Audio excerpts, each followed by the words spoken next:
Welcome to the Commentary Magazine Daily Podcast. Today is Wednesday. What is the date? May 20th. May 20th, 2026. I'm John Pahortz, the editor of Commentary Magazine. With me, as always, I will introduce her first today, rarely, because she did make an important intervention here in terms of the date. Washington Free Beacon editor Eliana Johnson. Hi, Eliana. Hi, John. Rarely, Eliana makes lots of important interventions on this podcast. Very important interventions, and so do you, and that would be, of course, social commentary columnist Christine Rosen. We're just all upside down here, so we then have to go with senior editor Seth Mandel. But wait, hi, you Seth. have to say hi, Christine, so I can say hi, Christine. People care about the ritual here. They do. Hi, Christine. Hi, John. Senior editor Seth Mandel. Hi, Seth. Hi, John. And you know, Christine is our norms defender. She is. I am the school mom of the Commentary Magazine podcast.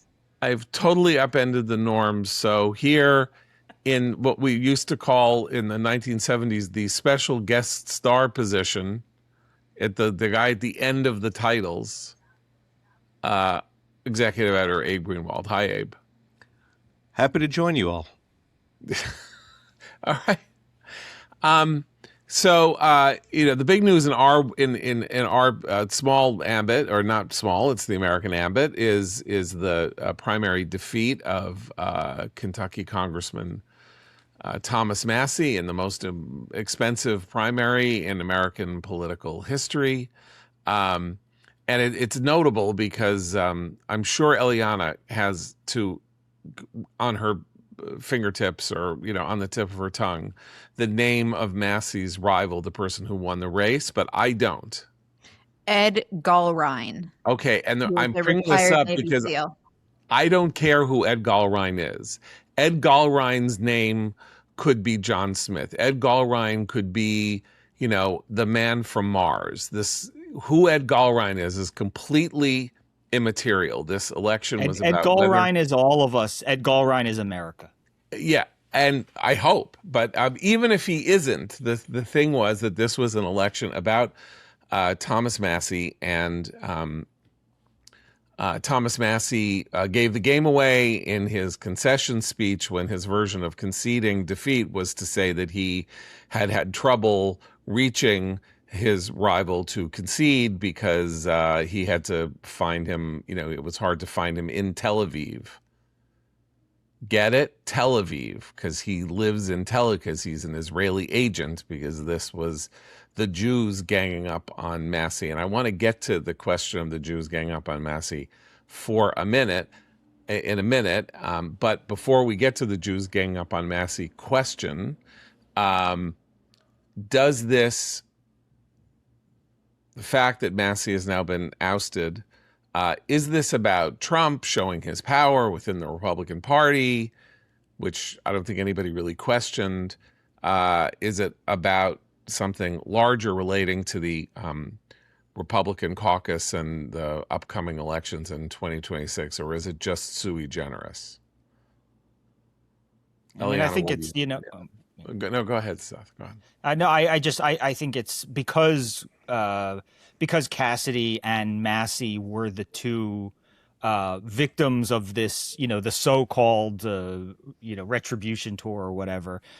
It's hard to say that it's about a certain type of Republican or anything. That it this week I think was clearly a statement of Trump's power and in terms of like the moral hygiene of the GOP, like it's great to get rid of Tom Massie. It's not necessarily, you wouldn't necessarily want to get rid of Bill Cassidy if you're going along those lines. And so, I'm not really sure it says much besides Trump was, it's the party is still Trump. Let me just put it this way. Say Trump violates many norms, and Christine, of course, our norms defender, as we know, very, very concerned about this. But one of the norms that Trump has violated is that he has made it very clear what his preferences, wants, needs, wishes are in primaries, who he wants to win the primaries, what people in his party he would be happy to see gone in favor of other people. Now, all of that happened with prior presidencies, just not publicly.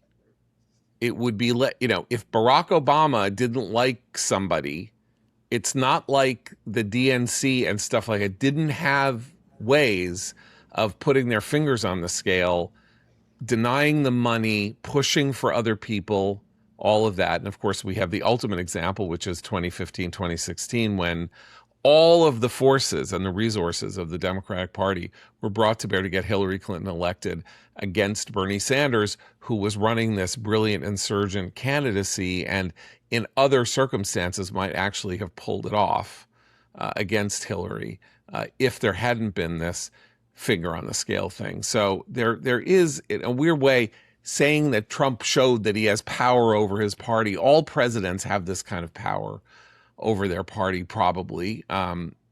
Just others haven't exercised it as nakedly, just as Trump exercises power in an incredibly naked fashion. But this is personal for Trump, and I think the example is Texas, because he didn't endorse Cornyn. He's endorsing Paxson. That's politically stupid, but he did it anyway. And because Paxson is going to be loyal to him, at least under. So I do think the difference is that, in theory, previous presidents did this behind the scenes because they wanted to consolidate power for their party. With Trump, he actually doesn't seem to care that much about the party if loyalty is ahead of that goal. And it's going to make a mess for him in the Senate if he's not careful, because yesterday, actually, besides these elections, we had, the acting attorney general testifying about this new IRS fund, the anti-weaponization fund. And there are several senators, including John Thune, who went on the record saying they're not super happy with this idea that there's going to be a fund for people to, including perhaps some of the January 6th folks, to get money from the government.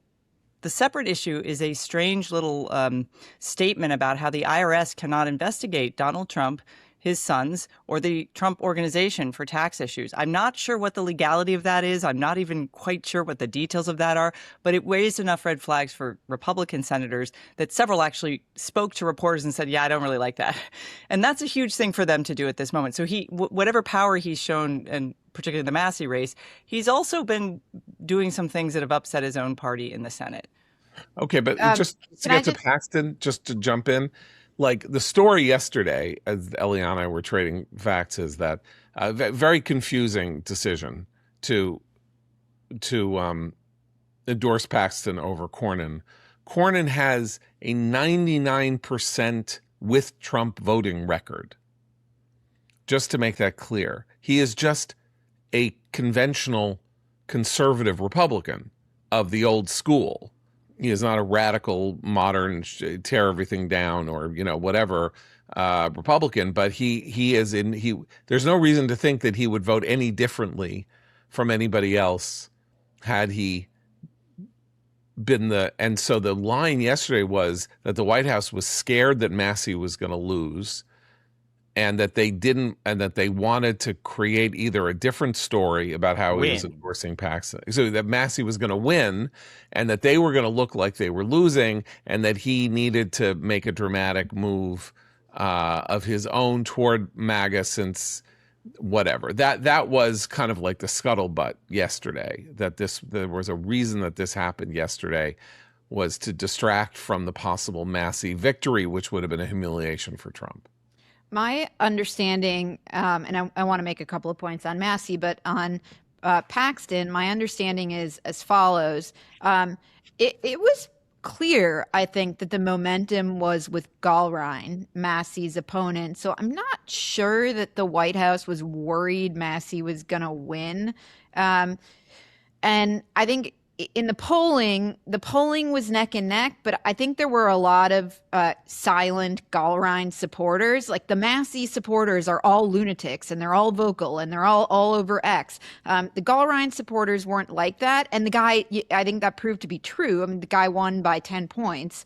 I think that the White House saw polling that showed Paxton far ahead, and Trump doesn't really like Cornyn. Yes, it's true. He's voted with Trump much of the time, but Trump cares a lot about personal interactions. He this has been particularly true in his interviews with potential Supreme Court justices and others. He just doesn't really like Cornyn on a personal level. The two don't jive. And so I think he saw polling showing that Paxton was going to win, and he decided to get behind the winner and take credit for that. With Massie, there will be a debate. There already is a debate about whether this is a show of Trump's strength or whether it's this is, Israel. It's the pro-Israel donors. I think it's pretty clear. It's a combination of the two, but Massie did face primaries. He's a 7-term incumbent. He faced primaries in 2020, in 2022, in 2024, and Trump did not endorse his opponent in those years. And in 2020, the guy won his primary 81 to 19, and he won by smaller but still enormous margins in the other years. The differentiator this year was obviously Trump's recruitment, Trump World's recruitment and endorsement of his opponent, and that opened the door for all the money to pour in from Trump allies who are pro-Israel. It was the Trump involvement and endorsement that preceded the money and made this. Without that, the pro-Israel money would not have gone in. And I think it's important to note that Massie's defeat shows that Republican voters, the Republican Party with Trump's leadership, shows that Republicans will cleanse themselves of the anti-Semitic conspiracy theorists in their midst. Massie got crosswise of Trump by joining forces with Ro Khanna, the California Democrat, who went on X to lament his defeat last night, calling for the release of the Epstein files and voted against the One Big Beautiful Bill.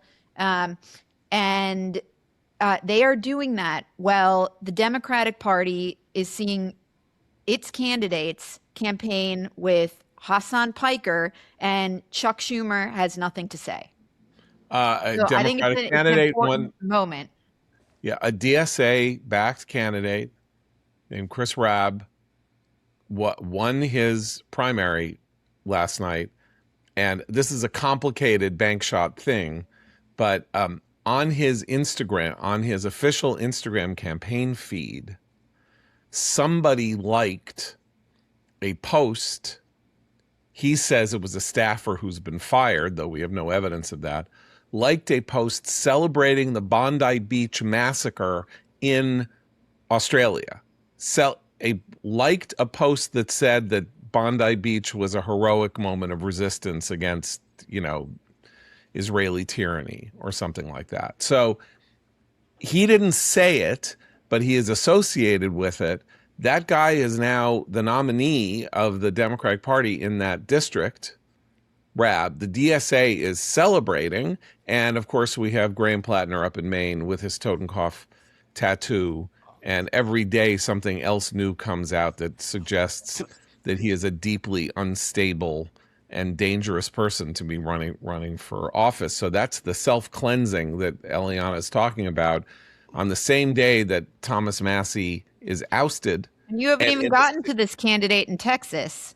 The sex therapist Maureen Galindo, who says Zionists should be put in internment camps. And castrated. Yeah. Now, there were Democrats. Look, Democrats did come out and condemn that pretty quickly since it's so. But it does. Eliana's right to point out it takes something that egregious to prompt leaders in the Democratic Party to say this is unequivocally wrong. Abe's newsletter yesterday, your newsletter, Abe, said that there is a real difference between the Republican and Democratic parties, which is that the Democratic Party operates on the basis of a kind of general ideological consensus that cleanses candidates of their the things that they do that might seem too extreme for voters. As long as they are within the general ambit of the progressive consensus, Democrats look the other way. And Republicans have been engaged, for whatever reason, in a cleansing process. Some of it is Trump-related. But I mean, look, Marjorie Taylor Greene is out of Congress. Matt Gaetz, again, complicated thing, out of Congress. The worst offenders, in some ways, in the Republican caucus on some of these issues are gone. Yeah, I would very much love to think that what's happening is the Trump is cleansing, directly targeting anti-Jewish, anti-Israel Republicans and getting them out of the party. I don't think it's quite that.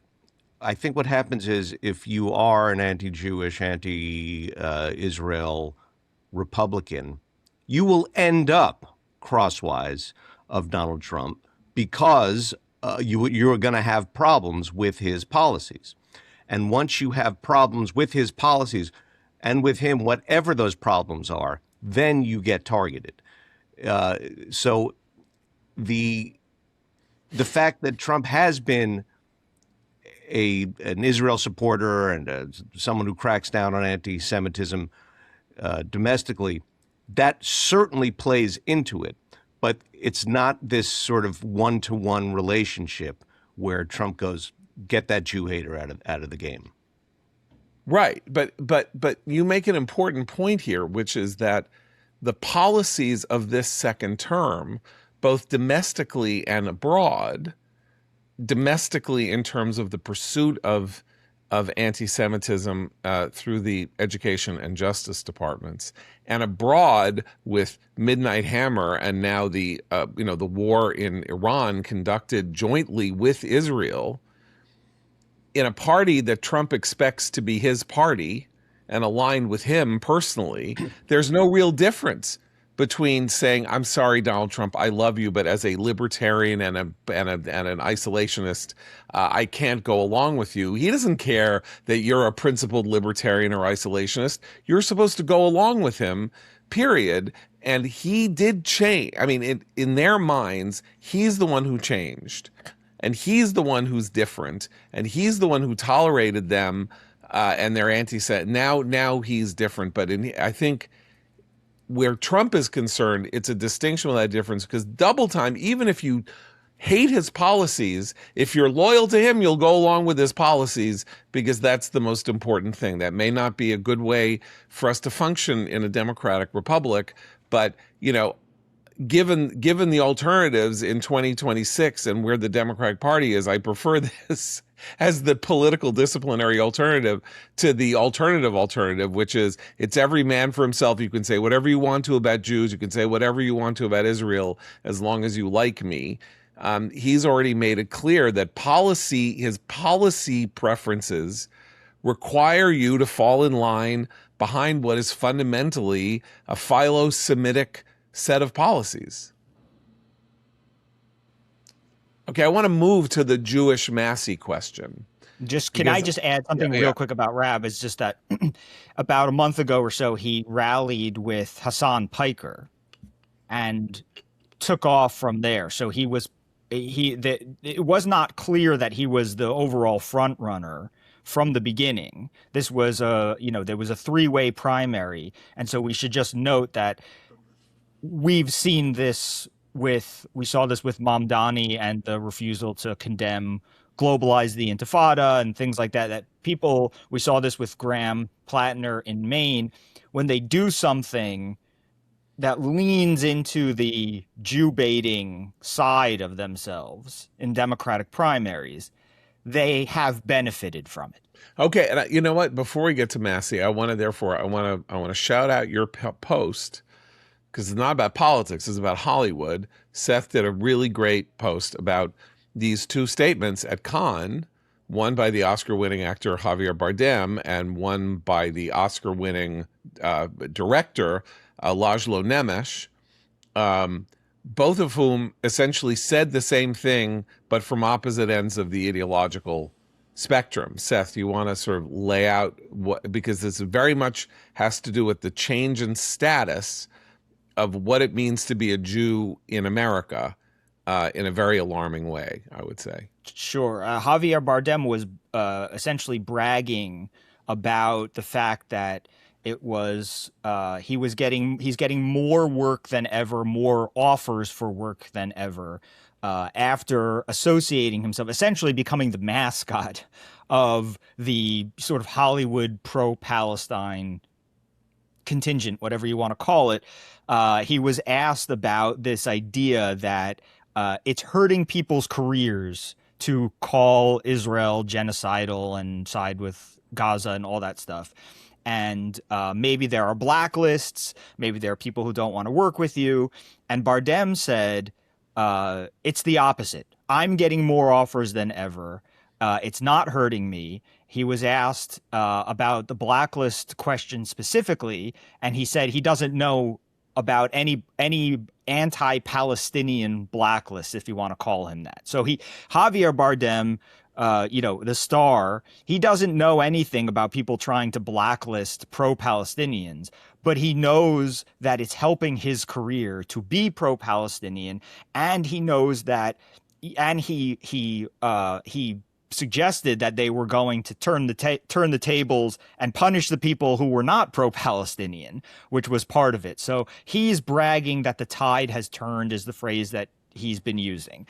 Seth, he said something like the tables are going to turn, and the people who have always been in charge before are going to be punished. You. Yes, thank you. That's right. Yes, thank you. That was a key omission. Yes, thank you. In the post, I discussed that. I quote him saying that, the people who have always controlled the narrative don't anymore. And so, I mean, we all know what he's suggesting there, but he's basically saying, those people aren't in charge anymore. On the other hand, Nemes, who, his 2015 movie, Son of Saul, was, I think it probably won every award on the planet. If I remember correctly, it was a massive success.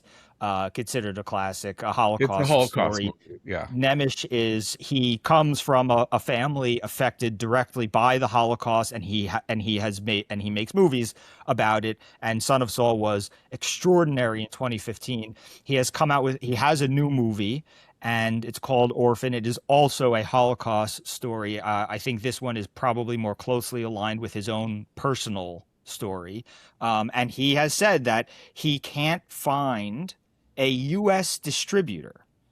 And I think that, his name is not Martin Scorsese on Americans' tongue. So it may not sound as crazy as it sounds, but Laszlo Nemes not being able to find a U.S. distributor for a Holocaust movie that he's come out with is absolutely a moment, and very, very telling. And he was asked if what if Son of Saul came out today or whatever. They discussed that, and he said he thinks he would have trouble. He thinks people would avoid it, and he has said straight out that he called it an orgy of anti-Semitism in the West, not just in Hollywood, but in the West. That culturally, that there is this, he calls it anti-humanist contingent that see everybody according to racial essentialism and not as individual humans, and it's totalitarian in its ideological origins,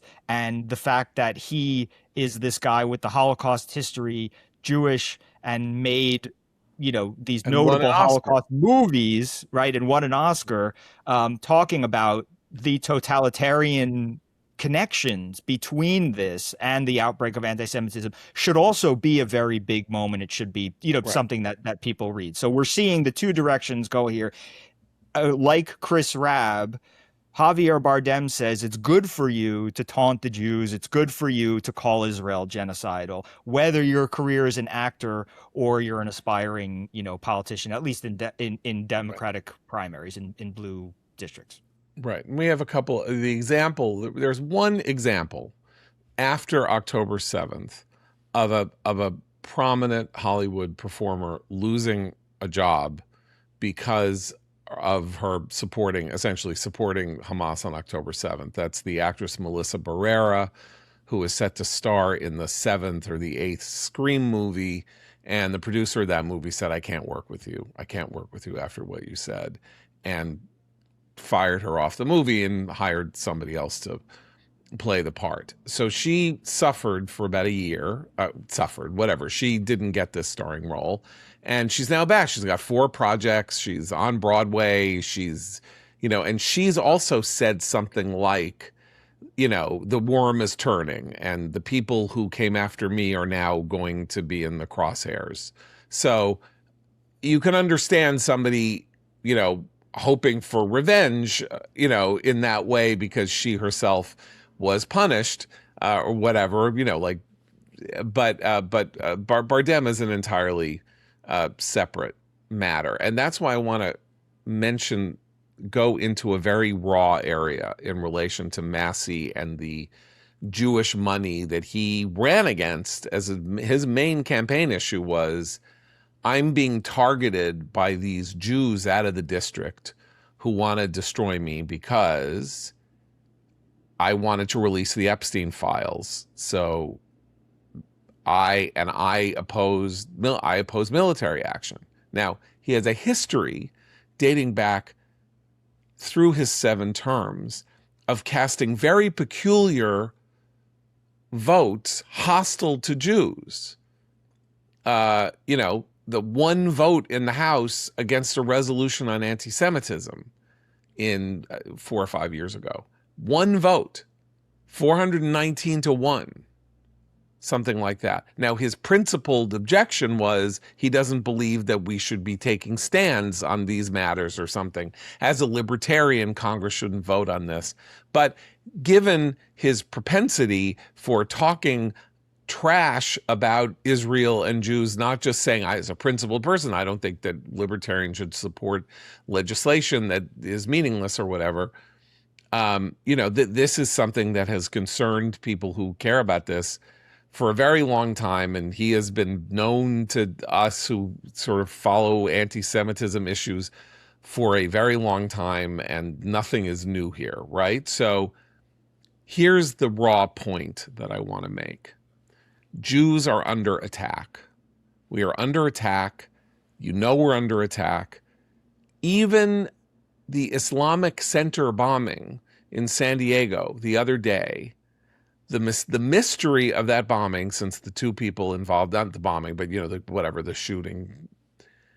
The mystery is that the manifesto that was released by the one who led it is more anti-Semitic than it is anti-Islamic, and calls for Trump's assassination and J.D. Vance's assassination. It says Jews are the ultimate enemy. So why he targeted an Islamic center instead of a shul, I don't understand. But even here, you can see everywhere we turn in Britain, every 2 demonstrations at synagogues in New York in the past 2 weeks, implicitly supported by the mayor of New York City and all of that. We are under attack. Anti-Semitic incidents up 600% since October 7th, right? So my line has been, and it is a tough line to take because it flies in the face of Jewish history as a minority group in a larger world in which our best hope is to be just let alone, given the nature of how people have treated Jews in history is. We can't just be let alone, and we have to fight back. And the way we fight back is with money, because we can't fight back with guns, and we're 2% of the population. We can't even fight back particularly well at the ballot box because we don't matter very much, except in 2 or 3 districts and maybe 1 state. Maybe 2 states, but probably only 1 state in the union where a really close election could be decided by an almost unanimous Jewish vote. So what do we have? At universities, how did it work? It was donors saying, your behavior is inexpressibly awful. I am not going to give you any money anymore, and I am going to try to talk my friends into not giving you any money anymore, and I'm going to fund programs at colleges that are not doing the kinds of things that you have been doing. I'm going to fund programs, I'm going to move my money elsewhere, and I'm going to see what I can do to cause your institution some damage because you are causing the Jewish people some damage. And the Massie race is very important because I think it is a good thing if Massie and the people like him and others believe that if you cross the line into anti-Semitism, Jews are going to use the power that we have openly to go for you. Because what other recourse is there? Are we just going to sit here and take it, beg for scraps, hope that nice people are nice to us? The Democratic Party is going explicitly anti-Semitic. We can see it happening. People are getting benefits, as Seth says, for being anti-Semites. That seems to be part of an appeal in primaries to the left in the party. We have to use what means there are at our disposal. And in my view, and I'm going to put it blank, that is Jewish money. There is an enormous amount of Jewish money in politics, by which I mean Jewish donors, wildly disproportionate, not only charitably, but politically. And when I say charitably, I mean nobody really knows the numbers. Jews make up 2% of the population. According to some studies, Jews make up 20% of the charitable contributions made in the United States annually. That is a tenfold. Think about that. Think about the disproportion of that. And in politics, it's pretty close also. And if that money isn't used, why do people give money? Because they want to influence elections to get people elected who reflect their views. Well, this is an existential issue for Jews.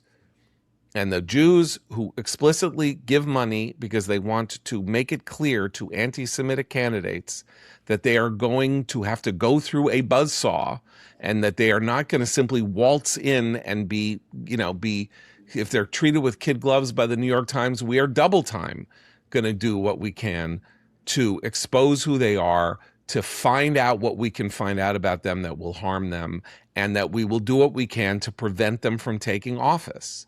What other choice does American Jewry have? This is, as I say, very much in opposition to centuries of Jewish efforts to make it clear that we just want our own peace and just leave us alone. We'll have our prayers and we'll have our, just make sure it's okay that our kids get off for the high holy days from school and don't punish them for that.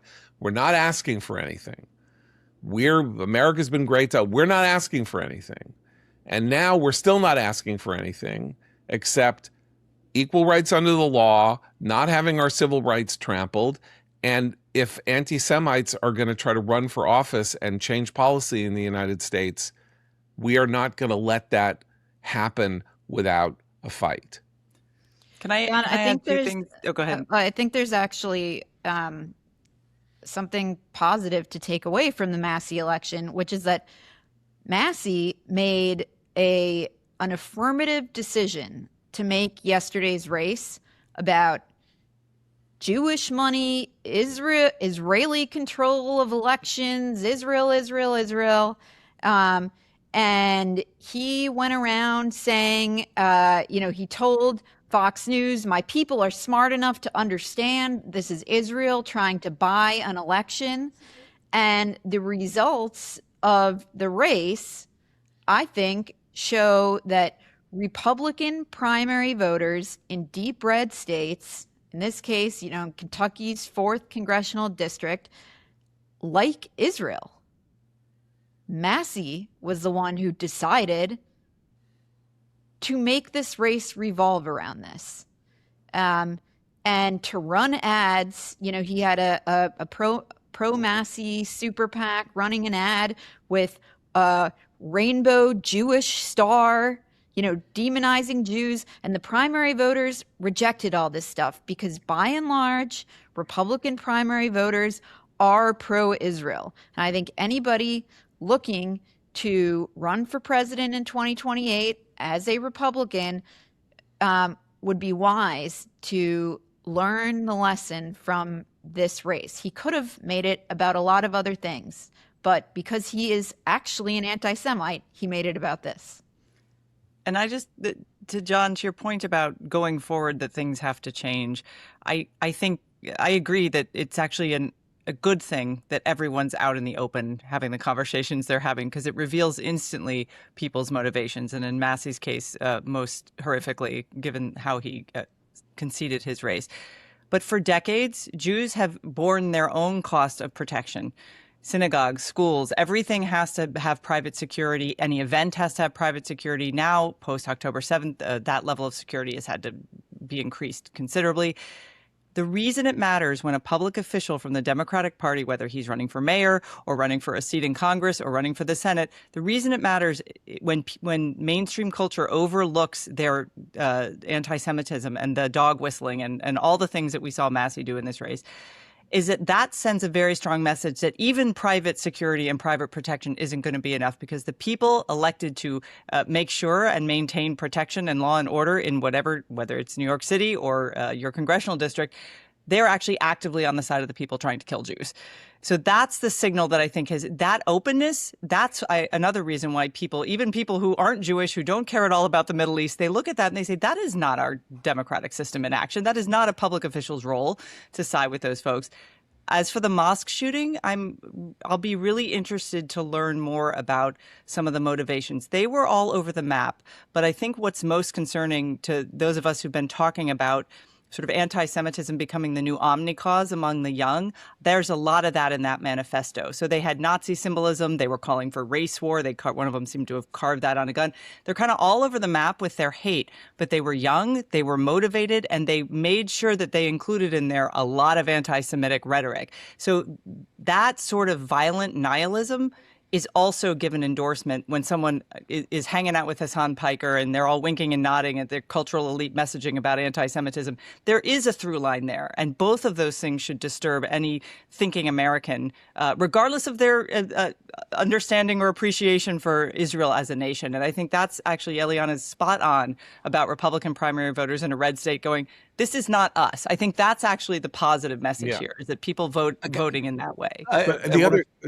I just want to say two things about that. One is about the manifesto, which is fascinating because it confirms my suspicion, which is that anti-Semitism is the glue. It is so whatever violent radicalism one is about to endorse or commit, it all gets a boost. It all becomes cohesive when you throw in the anti-Semitism. It's what brings people in. It's what makes the violent left this sort of turbocharged force. That is what we have seen.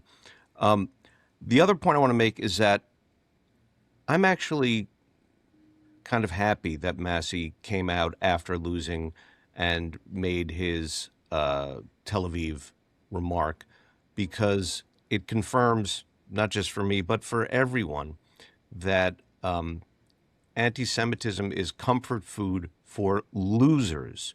It is when you lose and are losing in life that you cling to, oh, the Jews did this to me.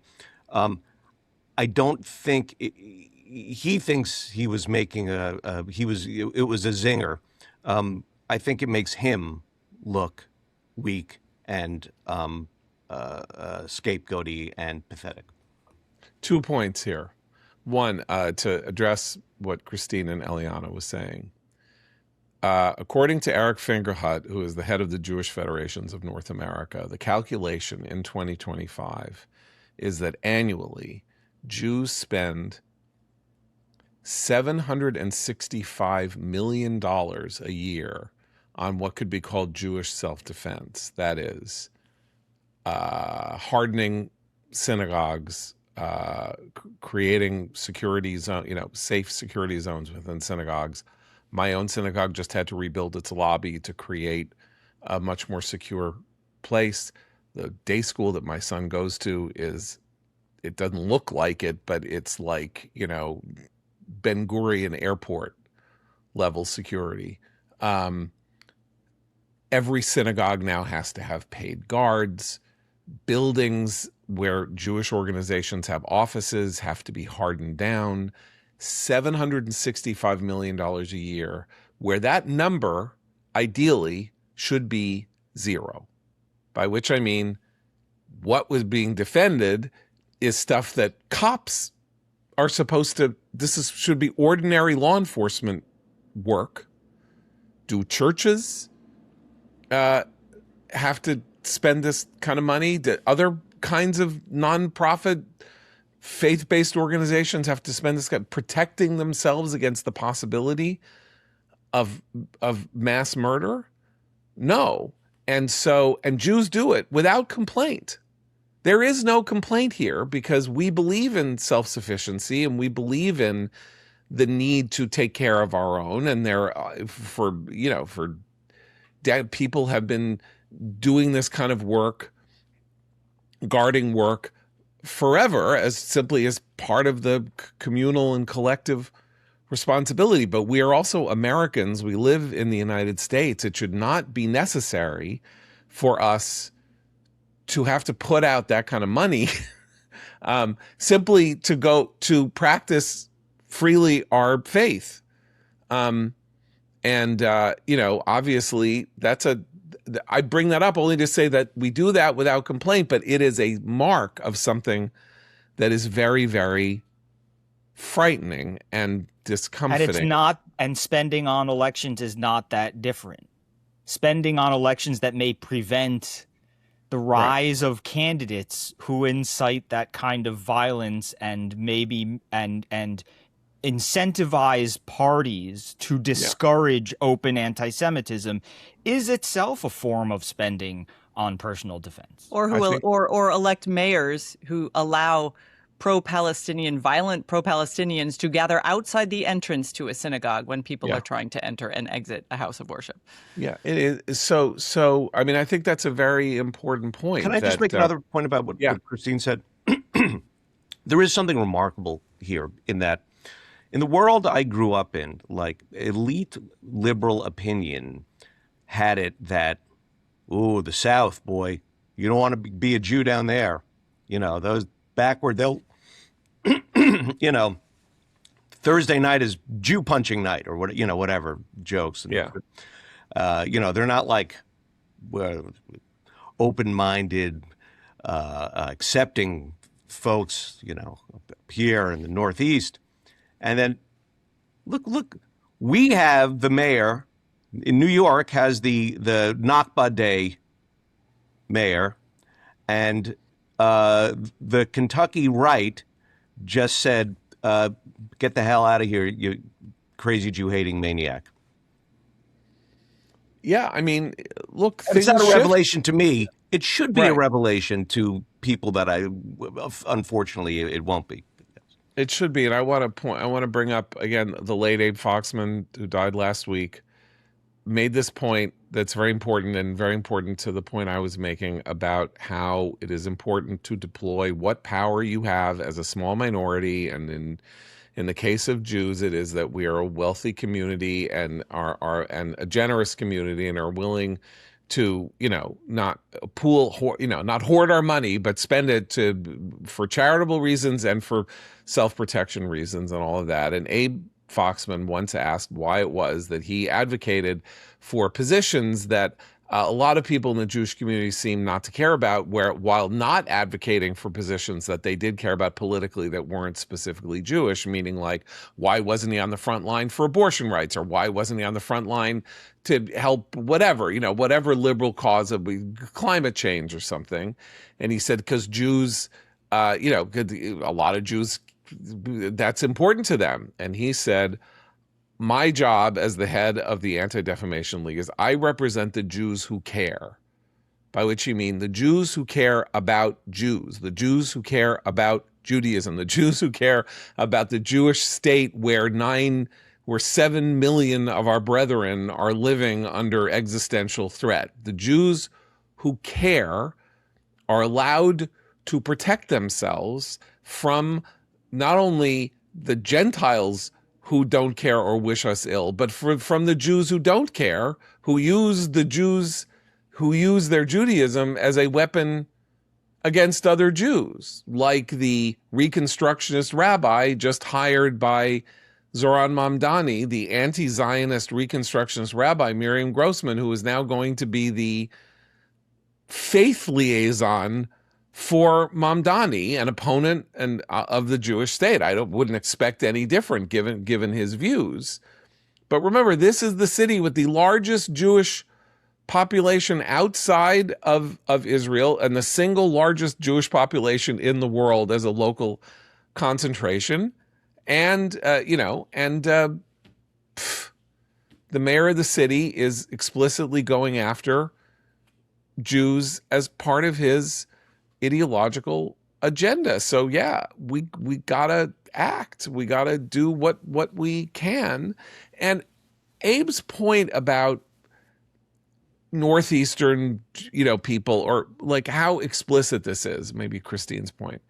We still have older Democratic politicians, mostly Democrats. There are probably Republicans in here I could throw in, but who are dog whistling and winking and providing no cover, providing no ideological barrier to the rise of anti-Semitism in their party, and in fact are celebrating it implicitly. By which I mean Chris Murphy, senator from Connecticut, who said he was sorry that Tom Massie had lost, a Republican, had lost a primary because he had been so instrumental in opening the Epstein files. And Ro Khanna, the progressive in California, saying the same thing, rather than saying it is a very good thing that our political system just expelled and expunged the most open anti-Semite in Congress, or at least in the opposite party. So it's not even like they have to say it. I'm demanding that they say it about Ayanna Pressley or Ilhan Omar or Rashida Tlaib. They could say it about a far right-wing congressman in Kentucky. They don't even do that. It was anymore. amazing. When I saw Ro Khanna's social media post saying, my dear friend Thomas Massie lost because he dared to stand up to Israel or whatever this was, but there's no home for that on the right anymore. Come to the left. It's like he's saying the message of Democrats went from the right is full of bigots, and that's dangerous. And if you are in with them, you're a bigot. The message now is the right is too cowardly to be bigoted. If you want to be bigoted, get over here. We'll show you how to hate Jews. Implicitly, I don't think. Can I add one thing about? Yeah, go ahead. That Epstein class approach that a lot of them are now embracing in the Democratic Party is really going to come back to haunt them, I think, in the future. Because we've talked about the Epstein file, we've talked about the whole thing ad nauseum. The average American voter, the normal person, when they think of a politician who's most affiliated with Epstein, some might think Trump. Most think Bill Clinton, who was actually quite, or maybe Prince Andrew. These are not the sort of it's not a clear message, and they think they're giving a dog whistle, but in fact, their own complicity on the side of this elite class of people who think they are above the law and hung out with Epstein. But they're using it because of the name Epstein, obviously. I don't think it has, like Massie's blatant anti-Semitism, I don't think it's going to have the resonance that they believe it does. And shame on Ro Khanna for everything he's been doing recently. He obviously has national ambitions, but I was quite surprised that he was that forthcoming in that statement. I was very surprised. Like, don't say anything. Right. You don't have to say anything. No one's asking you to weigh in on the results of a Kentucky primary in the other party. Don't say anything. They wanted to say something, and they wanted to say that. And Ro Khanna just did that. I mean, Ro Khanna just did that. Sorry, the other day on the Nakba thing, he announced, "I'm joining the co-sponsors and co-sponsoring Rashida Tlaib's Nakba Day resolution." Again, a thing that no one in his district was saying. How come where are you on the Nakba, Representative Khanna? It was the sort of thing where he understood that he was gonna say something publicly because even if he wasn't asked, because it would benefit him. Yeah. I mean, the guy's singular purpose is to insert himself into every national news cycle with the goal of being a viable presidential candidate in 2028, which he will not be. And the Kana-Massie alliance underscores something else that I think voters picked up in this primary. The Beacon did a story a couple of months ago about a Palestinian refugee donor who had given to Ilhan Omar and Alexandria Ocasio-Cortez and Cori Bush, who was also supporting Massie. And one of the most powerful ads run in this race was about, saying Massie was in a throuple with Omar and AOC. And I think voters in the district did pick up on the fact that when you go conspiracy theory and when you go anti-Israel, anti-Semite, your natural allies become, it's the horseshoe theory, the far left of the Democratic Party. Those were the people mourning his defeat. Those are his political allies. And that's not who they wanted representing them. Okay, so we're talking about Ro Khanna's presidential ambitions, and I want to throw out to you, I think, what is a very real possibility. We have been asking this question about who is going to represent in the post-Trump era what various positions. And so the conversation seems to revolve around, Rubio and Vance and Rubio and Vance. There are going to be more candidates in 2028 than that. That's not the way this works. Generally speaking, people only get one shot at whatever, and then there'll be protest candidacies. Thomas Massie is going to run for president. That is my prediction. Thomas Massie is going to be the horseshoe candidate for president. The one I thought maybe Tucker Carlson would be. I don't think he's going to do it. Massie is perfectly situated. He's become nationally famous. He now has a database of donors who are reliable anti-Semites, and we know just as Jews seem to be very generous givers. Apparently, the world of the anti-Semite also is a way of opening a spigot to get a lot of money early. And I assume he would run in the Republican Party, but he could also run as an independent. We have not heard the last of Thomas Massie. He does represent what I believe to be a deranged, but real body of opinion in the United States. And he will be, I was martyred by this external malign force that then took over American foreign policy and hypnotized the seemingly powerful Donald Trump into going to war for its benefit. And I'm the only one who can stand up against him. And Democrats are going to say this too, by the way, in their primaries, but he'll be saying it. The audience won't be very large in the Republican Party, but it won't be tiny. And that's my prediction. I'm not a big predictor. Here's an alternative scenario for Massie. Okay. And I owe some of this to our wonderful producer, Noam, who pointed out that he'll probably spend the next year going on the same 5 podcasts on the far right, saying exactly that message. But I think there's another thing we shouldn't leave out of the equation of why he lost. He was always an ideological member of the House. He didn't succeed, I believe, correct me if I'm wrong, but he never had a single piece of legislation that he introduced that actually was successfully passed. So he was often protesting other bills. He co-sponsored a lot of stuff, but he was legislatively not super successful. People in his district, people in his state, people throughout this country are very concerned about our economic future.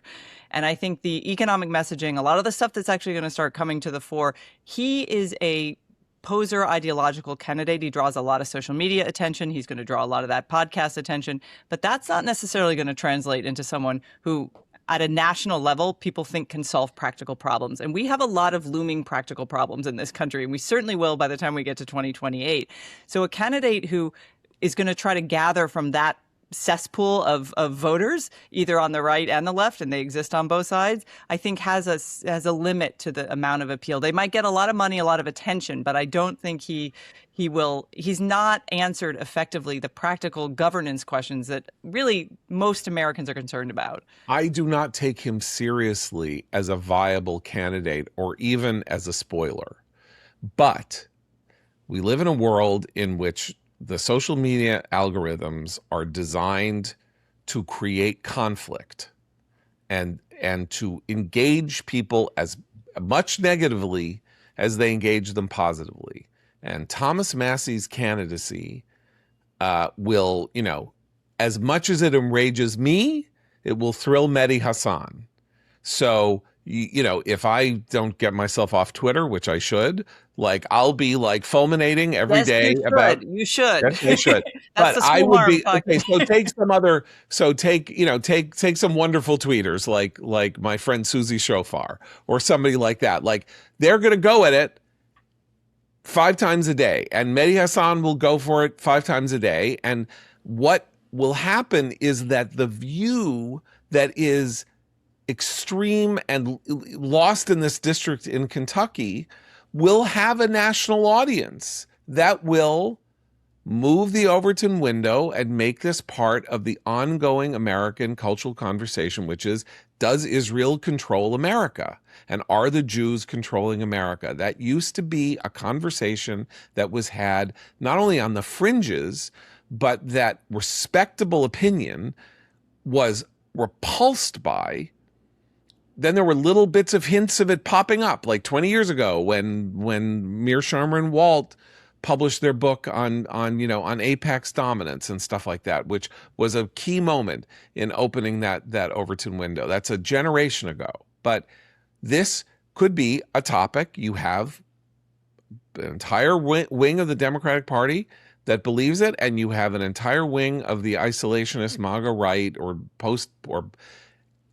beyond Trump MAGA right that believes it. And as Abe says, it is the loser theory. It is the omni theory of why it is that you're not getting what you want. It's because the Jews are taking it from you. And so that's, Christine, kind of an economic argument, if you think about it. Well, it has historically been the scapegoat group in times of economic crisis throughout history. So I do understand that link. I'm just saying that typically, and I hope this remains the case, but you're right to raise it as a possible alarming possibility. Americans have tended to be more pragmatic in choosing people to solve. If they have economic problems, they have those fringes yelling. The question is whether we will have candidates who step up and not just say, here's my economic plan, but point to those fringes and say, this is completely unacceptable. This is not how we do politics. And we haven't really had that in a while. So. And I don't know. And Massie did a couple things on that note. One was that he has tweeted in the past that a complaint that we're sending money to Israel for them to abort babies. So Massie has prefigured this. There's a sophistication almost to the economic argument that Massie makes and represents, which is that they don't have our values. They have open abortion. So why are we sending them? We're sending them our money. And so your money becomes, it's not just there's a genocide in Gaza, but it becomes, look what else the Jews are doing. They're killing babies. Well, no, they're killing Palestinian babies. They're killing Jewish babies. They're killing these babies. And we're just funding all of it. So that's one element of it. The other is that he introduced a bill that was to specifically target AIPAC and force AIPAC. This was, I think it was just days ago, and sometime in the last week, I think, he introduced a bill that would force AIPAC to register as an agent of a foreign government. Now, AIPAC is an organization of Americans. It is an American organization. The money is coming from Americans, and all that. What he wants to do is outlaw Jewish spending on elections. This conversation we're having about how it's totally legitimate for Jews to use whatever they have at their disposal to participate in democracy. He doesn't want them to. He wants Jews to either be outlawed from funding campaigns or make it so nefarious seeming that it's embarrassing to do it in your own name or something like that. And the underlying point of the debate that will be had, again, if you're right and if he runs for president and if he talks about this stuff on the campaign trail, the point will be these people are not Americans. They're not real Americans. They're not loyal to America. They are representative of a foreign entity, not just people who donate to campaigns, but anybody who supports what AIPAC supports and thinks what AIPAC thinks. And as I say, the general Jewish response to this over the course of history, to these kinds of assaults, these kinds of attacks, the Charles Coughlin's in the 30s, or even, even the people who aligned with the America First movement of Charles Lindbergh, or the resurgence of the American Nazi Party in the person of George Lincoln Rockwell, right? That world of thinking, Jews have fought subterraneously to the extent that they can, or tried not to fight them at all, on the grounds that we can't, it's not a fair. Charles Coughlin's a Catholic priest. Catholicism is the largest single, religious denomination in the United States when it's taking place. He's wildly popular on the radio. The best thing for us to do is to keep our head down and not, and let this play itself out, because we are just not equal to the task. And we don't have that luxury anymore. And we have way more resources at our disposal. And the Massies of the world were put on notice last night that they are not going to get away with it anymore. And this is a message to, our listeners probably already agree with me fundamentally, but to Jews who are interested in this matter altogether is, don't worry about how people are going to not like Jews because we're advocating for ourselves. It doesn't matter anymore. We advocate for ourselves and they're mad. We don't advocate for ourselves and they're mad. The anti-Semites don't need us. This whole argument about how we're causing anti-Semitism through our self-defense, or through talking about this, or Israel's causing anti-Semitism because it's defending itself against existential threats and people who invade their country and kill, and injure 5,000 people and build tunnel cities and hold hostages and fire ballistic missiles at the Jewish state and all of that. And we're causing the hatred. Well, don't let the people who are arguing that win. They're wrong. As Abe would say here, anti-Semitism is their glue. So they it's almost self-fueling. We don't need to do anything to fuel it. They do it themselves. If it's a rainy day, it's a Jewish space laser that made the clouds open up. So we have to ignore them and do what is best for us, and take whatever slings and arrows come from it, because I don't know how much worse it could get. I generally don't really understand how much worse it could get than one of the two major parties in the United States taking the turn that it is taking. That is as bad as it can get, and therefore it has to be fought on the beaches and fought in the classrooms and fought everywhere, and we can never surrender, because this is us. This is all we have left. There's also I'm glad you brought up the Father Coughlin example, because what stopped Coughlin's influence and reach wasn't a single person or a single act. It was a series of institutions, including the leadership within the Catholic Church, eventually basically threatening him with excommunication unless he stopped. But it was local broadcasters. It was a New York broadcaster, a major New York radio station, that said, wait a minute, he's gone too far, and stopped airing his show. They were allowed to do that. It was government institutions. Now, there's a whole, obviously, debate about free speech around this, but, as we entered the war, questions about World War II, you mean? Yeah. Yeah. World War II, the question, yeah. Right. So I mean, those are separate issues. But the point is that it takes a lot of institutions, individuals, leaders, and just general public saying no. And I think that's where Massie's defeat will hopefully become a data point in what will be a larger movement of people saying, this is not who we are. Americans are not like this. And I actually, maybe I sound like a Pollyanna, but I still genuinely believe that. And I do think you're right to point out the social media influence now. That's how most people get their news and information. That remains a problem for how our democratic process happens. The lack of trust in institutions that we talk about all the time. But I do still believe that when people like that are exposed for who they are, a lot of Americans say no. And they can say it for their own reasons, but that is something I think we should still hold on to as a possibility, I hope, for the future. All right. Well, that's off-brand for Morosity. It's fine. It's fine, because it's true. This is America. We're hitting our 250th birthday. We're the greatest country that ever was.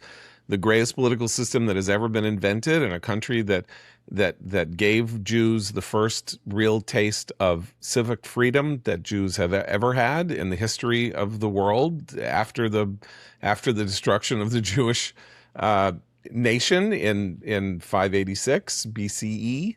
So I see no reason not to feel optimistic, because this has been a paradisical place for Jews, and this is a bad turn that we are living through. But we now have, as I say, unprecedented resources to help restore the civic health of the country in relation to ourselves, by not allowing the disease to fester and grow, but to provide the, what you call it, the triage, and then the antibiotics that will hopefully retard its growth and then maybe cure it. So until tomorrow, for Christine, Eliana, Seth, and Abe, I'm John Podhoretz. Keep the candle burning.